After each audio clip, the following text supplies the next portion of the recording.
federal nas eleições deste ano. E hoje, o nosso convidado é o candidato Luiz Castro, do PDT, que é professor, advogado, consultor de políticas públicas e tem mais de 30 anos de atuação na política. Foi prefeito de Envira por 2 mandatos e deputado estadual por 5 mandatos consecutivos. Também foi secretário de Estado da Produção Rural e secretário de Educação e Qualidade de Ensino do Amazonas. Candidato, muito obrigada pela presença.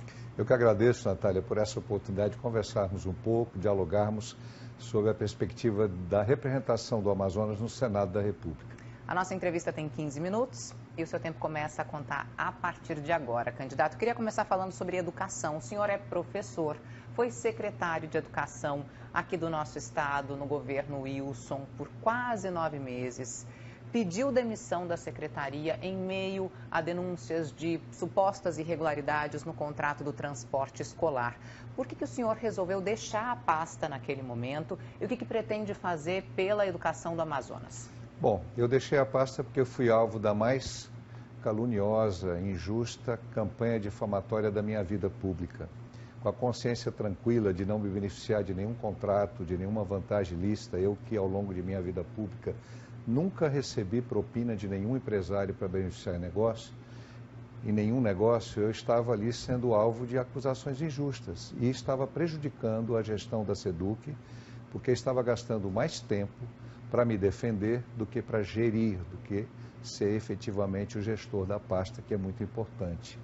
Aquilo me incomodou muito, me adoeceu do ponto de vista psicológico e eu entendi que deveria sair e me defender. E as denúncias, inclusive, todas caíram por terra, porque todas são falsas. As pessoas que me conhecem sabem que eu não jogaria minha biografia, minha honra na lama por um interesse imediato, seja político ou econômico. Eu tenho princípios, tenho valores, sou cristão, meu patrimônio é compatível com a minha renda, tudo que eu comprei eu fiz à prestação, sempre tive campanhas políticas com muito pouco recurso financeiro. Tenho um percurso na minha vida porque acredito no Evangelho e, para mim, o meu tesouro não está aqui, meu tesouro está no céu.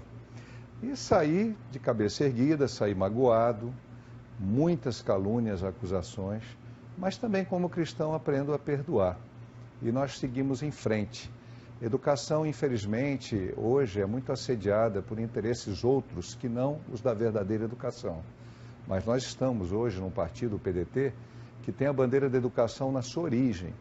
O PDT de Leonel Brizola, de Darcy Ribeiro, o próprio Ciro, com todo o projeto de educação que o Ceará desenvolveu, e educação na escola e educação de base comunitária. Sempre trabalhei muito com a educação social.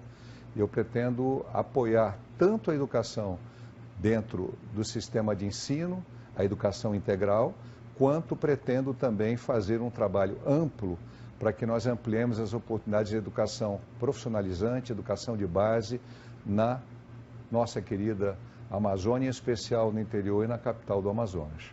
O senhor também foi secretário de Produção Rural. Essa deve ser uma área que o senhor deve dar atenção, destinar mais recursos? Com certeza, Natália. Eu fui agricultor. Então, eu venho de uma origem de agricultor no município de Envira. Trabalhei na roça, como agricultor familiar, pequeno produtor. E, quando prefeito, conseguimos desenvolver um amplo programa de apoio à agricultura familiar das cadeias produtivas com resultados muito bons. Naquela época, isso me projetou, inclusive, para ser convidado para reorganizar, reimplantar a Secretaria de Produção. E a Secretaria de Produção do Amazonas tem hoje todo o instrumental que foi implementado à época em que eu era secretário. Nós precisamos desenvolver no Senado uma grande tarefa de articulação entre a área de meio ambiente e a área de produção.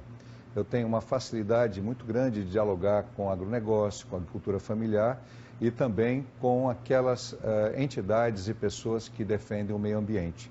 Eu sou uma espécie de ponte de diálogo, o que no Senado vai facilitar tanto para o setor primário quanto para aqueles que defendem o meio ambiente.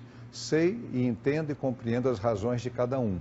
E nós devemos buscar convergência, devemos buscar aquilo que nos aproxima.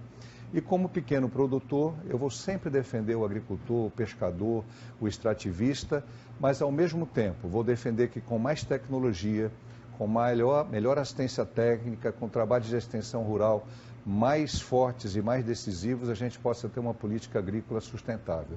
O Amazonas pode e deve fazer a diferença na bioeconomia e eu espero que eu seja um contribuidor para esse processo, porque eu vim lá da origem. Infelizmente, poucos políticos têm essa origem de ter trabalhado na roça, de ter vivido as dificuldades de ser um pequeno agricultor. Tudo isso eu trago dentro do meu coração, mas trago também dentro da minha mente. Se nós estamos hoje aqui conversando, Natália, e os nossos telespectadores estão nos acompanhando, é porque houve agricultores e trabalhadores que produziram os alimentos que nos mantêm a vida. Tem que ser valorizados. E é boa parcela da economia do nosso estado, e a gente lembra logo do interior, onde o senhor começou a vida pública. Quais são os planos e projetos, caso seja eleito, para as cidades do interior do Amazonas? Bom, a gente precisa ter clareza que o interior do Amazonas está estagnado economicamente, com raras exceções.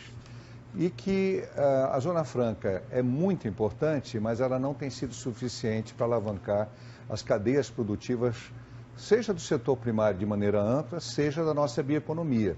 Então, nós temos um amplo painel de possibilidades de cadeias de valor que não está sendo devidamente apoiado, porque o Amazonas há muito tempo não tem um plano de desenvolvimento econômico sustentável.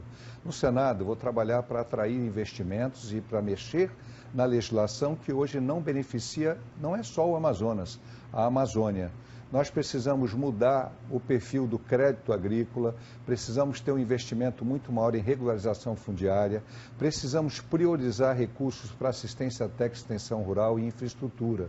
E, principalmente, nós precisamos garantir que a atuação de um senador do Amazonas mostre para o Brasil inteiro que a Amazônia não é apenas a floresta em pé, a biodiversidade, que por si são muito importantes, mas a nossa Amazônia, o nosso estado do Amazonas, são as pessoas, os ribeirinhos, os indígenas, os agricultores, todos aqueles que habitam a nossa região e que precisam, portanto, ser apreendidos nas políticas públicas de produção, de saúde, de educação, nas políticas sociais, como, de fato, agentes ativos do desenvolvimento, sujeitos ativos e não passivos das políticas ambientais que não os enxergam. Eu sou uma pessoa socioambiental, eu não sou um ambientalista puro e simples. Eu entendo que nós temos que conjugar e eu vou fazer um grande trabalho, com humildade, digo aqui, abaixo de Deus, para trabalhar em conjunto também com senadores de outros estados, porque muitas questões importantes relativas a serviços ambientais,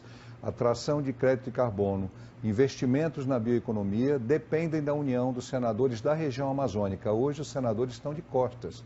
Parece que o Pará é nosso adversário, não é. Nós temos que nos juntar, a Amazônia toda, e projetar a Amazônia para o Brasil e para o mundo.